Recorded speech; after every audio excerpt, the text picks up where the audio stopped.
Приветствую всех любителей мобильных игр на моем канале, с вами SmileBot. В этом видео мы с вами поговорим о завоевателе в соло режиме. Но прежде хочу сказать, если ты не смотрел мое первое видео на эту тему, то лучше глянь для начала его. Так как в этом видео я буду отталкиваться от уже озвученной мной информации, поэтому, чтобы не пропустить каких-либо нюансов, посмотри и возвращайся к этому моменту. Ну а я начинаю. Итак, в этом видео я отвечу на самые интересные вопросы, которые вы задавали мне после того, как вышло первое видео на тему завоевателя. И постараюсь сделать это максимально подробно. Ну и теперь, когда всю предварительную информацию я вам озвучил, мы начинаем. Вопрос номер 1. Как легко поднять ранг завоеватель? Мой ответ: а никак. По-легкому пробиться в топ-500 игроков сервера не получится, потому что помимо вас на сервере играют несколько сотен тысяч игроков, и все хотят побеждать и занимать самые высокие места. Поэтому, если ты настроился качать ранг, готовься к ежедневному 5-6 часовому фарму очков рейтинга на протяжении 3-4 недель. Вопрос номер 2. Какой режим лучше играть? Отвечаю, лучше всего играть в дуо или соло, так как здесь потребуется набирать намного меньше очков рейтинга по сравнению со сквадами. Да и в сквадах очень большая скиллозависимость от всей команды. Тащить сквад в одного очень тяжело, если напарники играют недостаточно хорошо. Поэтому мой совет: для начала сосредоточиться именно на режимах соло или дуо. Вопрос номер 3. Смогу ли я апнуть завоевателя, если играю в 2 пальца? Скорее всего нет, бро. Учись играть 4 пальца или купи себе триггеры, в простонародье курки. Так как ты должен одновременно делать минимум 4 действия в игре. Это перемещаться, наводиться на цель, стрелять и открывать-закрывать прицел. Выполняя эти 4 действия одновременно, ты без труда научишься правильно пикать соперников и мансить в перестрелках на близких дистанциях. И ни одно из этих действий не должно выпадать в бою, иначе ты будешь проигрывать опытным игрокам. Вопрос номер 4. Какое оружие лучше всего использовать в бою?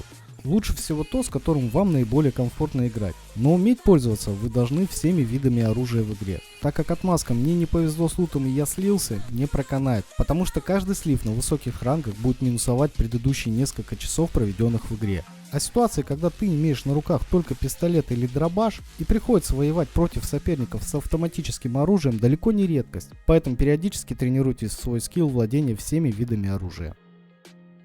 Вопрос номер 5. Можно ли заранее узнать, зашли ли со мной в катку читаки? Да, можно. Во-первых, запоминайте никнеймы тех читаков, которых вы уже встречали в катках. Или делайте скриншоты. На высоких рангах вы будете периодически с ними пересекаться. Поэтому, увидев в килл-чате знакомый никнейм, делайте выводы и меняйте вашу тактику, чтобы как можно дольше не пересекаться с читаками. Во-вторых, на острове Возрождения старайтесь пробежать и посмотреть, что за игроки идут вместе с вами в катку. Если вы увидели такие звания, как Гренадер, Топ Побед, Терминатор или Берсерк, то лучше ливнуть и перезайти в новую катку, так как очень часто именно игроки с этими званиями оказываются читаками. Вопрос номер 6. Как узнать, сколько очков рейтинга осталось набрать до топ-500 игроков сервера? Все очень просто. Заходите в таблицу рейтинга игроков, интересующего вас режима, и смотрите, какой рейтинг у игрока, который находится на 100-м месте. И от его рейтинга отнимайте около 50-100 очков, это и будет примерная планка топ-500 игроков данного режима. Как вы видите на примере, я находился на 570 месте, и от топ-100 меня отделяло всего 64 очка. То есть в эти 64 очка входило 470 позиций рейтинга. Вопрос номер 7. Как и за что начисляются очки рейтинга? Формула выглядит следующим образом. За каждую катку вам начисляют очки выживания. Это то, сколько времени вы пробыли в бою с момента приземления на землю. Плюс к этому идут очки полезных действий. Это то, насколько хорошо вы залутали, сколько раз использовали медицину в бою, сколько урона нанесли, сколько раз подняли нокнутого напарника.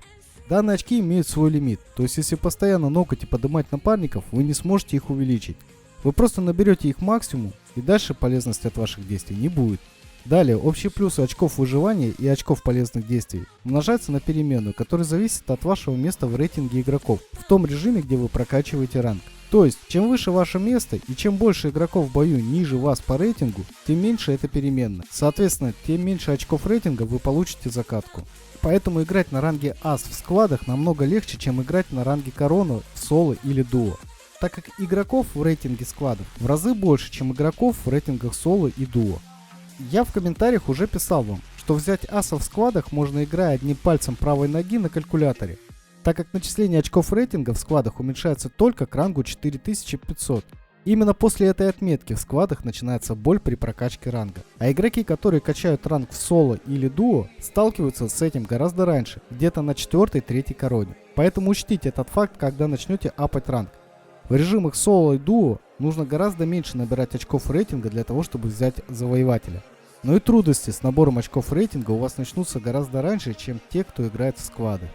Если я вам говорю то, что начиная с ранга алмаз, в соло вы будете играть осторожнее, переставая рашить всех и вся в полный рост, а на ранге корона полностью перестанете прыгать в мясо. По достижению же аса вы будете ползать всю катку по краю белой зоны, стараясь избегать боестолкновений с противниками, то поверьте, так оно и будет. И это связано не с отсутствием игрового скилла или желанием поиграть по крысиной тактике, а именно с тем, что даже за попадание в топ-1 вам будут начислять минимум очков рейтинга.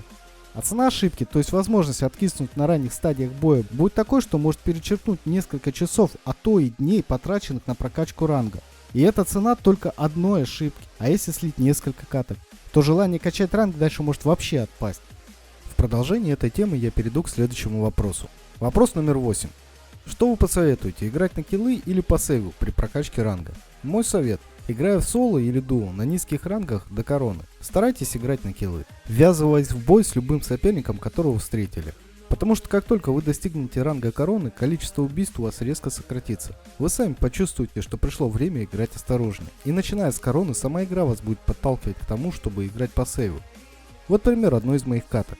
В бою на ранге второй короны я взял топ-2, убив 7 человек, нанеся при этом 1068 очков урона и использовав 12 раз медицину. То есть в том бою я не отсиживался в кустах, стараясь действовать максимально агрессивно, но за эту катку я получил всего плюс 10 очков к рейтингу. А если бы я откис пораньше, взяв допустим топ-5, очков рейтинга было бы в 2 раза меньше, а за попадание в топ-10 я получил бы вообще плюс 1-2 очка. За место же ниже топ-10 мне гарантированно начислили бы минус. А вот теперь, бро, давай посчитаем. Смотрим среднее время выживания. У меня оно составляет в среднем 15-20 минут в каждой катке.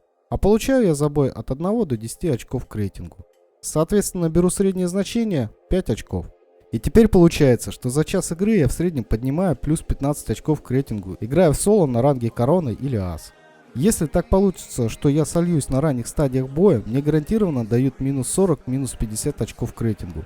И получается, чтобы отбить такой минус, мне потребуется провести в игре более 3 часов. Вот и задумайся, бро. С одной стороны, чем больше киллов, тем больше очков рейтинга. Но с учетом того, что на высоких рангах, во-первых, играют скилловые игроки, во-вторых, парни, которые тимятся по 2, 3 и даже 4 человека. Ну а в-третьих, читаки. Они в каждой второй катке встречаются. А встреча с ними практически не оставляет нам шансов на выживание. То при таких раскладах стоит ли рисковать тем временем, которое мы потратили на повышение ранга, чтобы слиться и потерять все? Мой совет – старайтесь на высоких рангах балансировать. В самом начале катки лучше избегать перестрелок с соперниками, приземлиться в безлюдное место, подлутаться. В общем, наша цель – дожить до топ-10 игроков. А вот дальше меняем тактику и действуем максимально агрессивно, чтобы настрелять как можно больше киллов. При такой манере игры вы в худшем случае получите плюс-минус 1 очко к рейтингу, а при хорошо занятой позиции и удачном раскладе вы дадите жару соперникам и заработаете от 5 до 15 очков за один бой. И когда некоторые чудики пишут в комментариях, что сами Заву не брали, но вот у них есть друзья-завоеватели, которые всегда прыгают только в мясо. Мне таких комментариев становится с одной стороны смешно, а с другой стороны у меня начинает подгорать. От того, насколько вы не понимаете, как работает система начисления очков рейтинга. И как на самом деле тяжело брать Заву. Поэтому, бро, не слушай подобных советчиков. Действуй спокойно и хладнокровно. Твоя цель плюсоваться в каждой катке, а не письками мериться, прыгнув в мясо.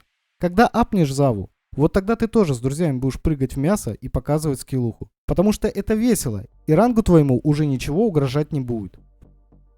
Вопрос номер 9. У завоевателя должен быть высокий КД. Отвечаю. В тех сезонах, когда я брал ранг завоеватель, мой КД варьировался от 4 до 6. При этом я знаю завоевателей, у которых КД было гораздо ниже, чем у меня. И мой язык не повернется назвать их плохими игроками. Поэтому вы сами должны определиться, что важнее для вас, держать высокий КД или апать ранг.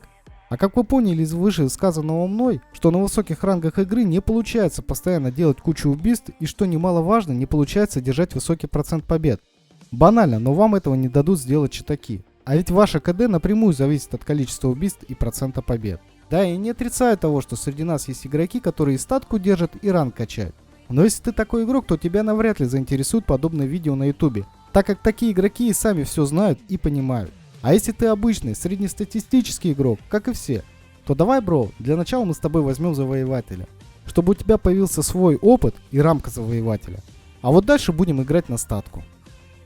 Вопрос номер 10. Как противостоять тимингу? Тимиться самому? Отвечу.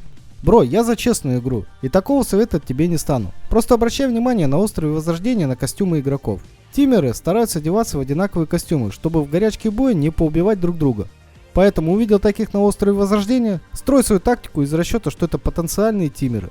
В 9 сезоне это не было для меня большой проблемой. Я зачастую выходил из подобных схваток победителем или просто убегал и сейвился. Но понимание, как вести себя в ситуации с тимерами, приходит с опытом. Чем чаще они попадаются, тем больше опыта набираешься и перестаешь их бояться. Вопрос номер 11. Подскажите, я набрал необходимое количество очков рейтинга, но завоевателя мне не дали. Отвечаю, все правильно, ранг завоеватель начисляется не сразу. Его выдают в 0 часов 20 минут всемирного координированного времени, UTC, ну или в 3 часа 20 минут утра по московскому времени. Выдается данный ранг минимум на сутки, за который у вас есть время отыграть 5 каток, чтобы забрать именную рамку сезона. Вы спросите, почему минимум на сутки? Потому что даже если вы сольетесь и вылетите с рейтинга топ-500 игроков, ранг завоеватель в течение суток у вас не пропадет. И собственно отыграть 5 каток для рамки это всего лишь формальность, так как, например, в 9 сезоне, ради эксперимента, после того как мне начислили заву, я вообще просто заходил в катки, и как только появлялся самолет, я выходил из них. И все 5 попыток мне засчитались. Хотя из топ-500 игроков я вылетел уже после второго такого захода. Ну и последний, 12 вопрос, на который я отвечу в этом видео.